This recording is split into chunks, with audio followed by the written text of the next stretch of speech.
Hi everyone, here we've got Xiaomi Mi 9T, and let me share with you how to allow your camera to scan QR codes on this device.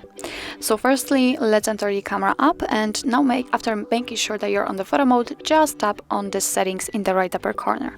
Here we have to also enter the settings, and actually on the second position we've got the scan QR codes option. As you can see here, we've got also the info that only the rear camera, so this one, which is located at the back of your device, can scan QR codes in the photo mode.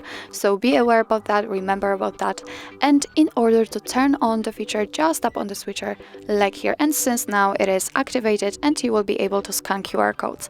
Of course you can turn it off just by tapping on it again, but I highly recommend to leave it turned on, because you never know when you want to scan QR codes, right? So actually that's all. This is how to allow your camera to scan QR codes in your Xiaomi Mi 9T. Thank you so much for watching. I hope that this video was helpful, and if it was, please hit the subscribe button and leave the thumbs up.